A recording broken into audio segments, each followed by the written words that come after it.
When you're looking for a job, all you need is... Hello everyone, and welcome back to my channel where we talk about tech topics in under 5 minutes. Today, I wanted to talk about my experience graduating without any offers after college, which I feel is especially prevalent in today's world with a bunch of companies rescinding offers left and right in this new coronavirus era that we live in.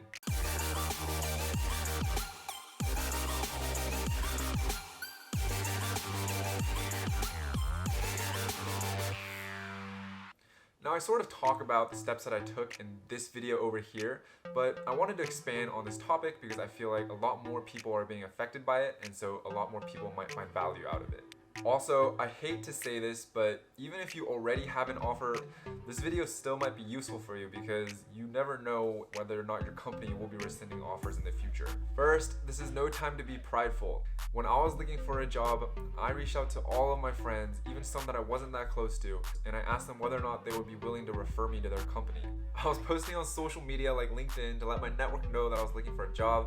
I cold emailed recruiters that I had never ever interacted with before. I even dug up old emails from recruiters from when I was looking for an internship, and I asked them whether or not they had any full-time positions open. Quick note about something cool that I've noticed on LinkedIn recently is that a lot of people are making posts saying that they're looking for jobs, and they include this line underneath, and it's like, even if you don't have any openings right now, can my network make sure to please like and share this post so that people from their network can see this post, and that just increases their visibility a whole bunch.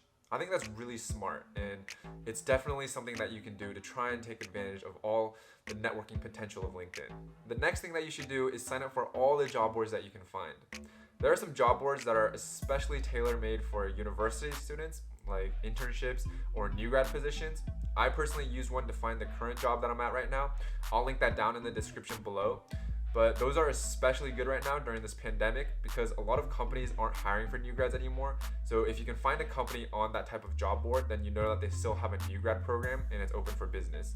But you should still sign up for all the different job boards because at some point, applying for jobs becomes like sort of a numbers game. And this is what I always tell all my friends when they ask me for advice. And this is what I kept telling myself when I was looking for a job. When you're looking for a job, all you need is for one company to say yes. You don't need 5 companies to give you offers. You don't need 10.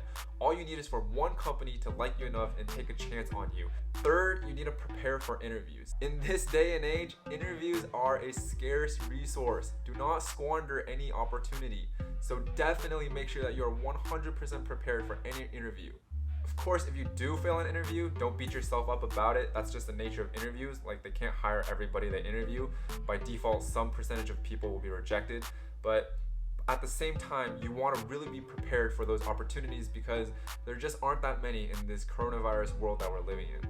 My mentality when I was looking for a job was that interviews are like gold. I didn't want to squander any opportunity. So I did all my homework, I did all my research, I looked up the companies, I even stalked my interview people on LinkedIn to see if I could like connect with them on anything. Like maybe one of them also went to UCSD or something, and so I could connect with them there. That's kind of creepy now that I think about it, but hey, what works, right? As a side note, it may be time to sort of lower your standards of the company that you'll be working at.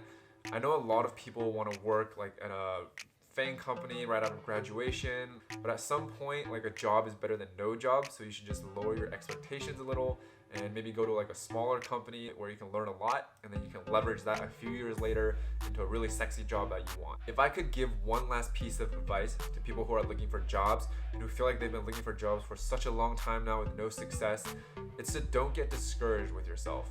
Looking for a job is really hard, and I feel like there's this misconception in tech where like recruiters are just throwing out job offers left and right, like your grandmother throws out cookies at the Chinese New Year party. Like, no, that is definitely not true.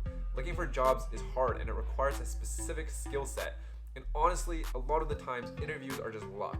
Like your interviewer could be having a bad day and that's your entire resume and candidacy down the drain.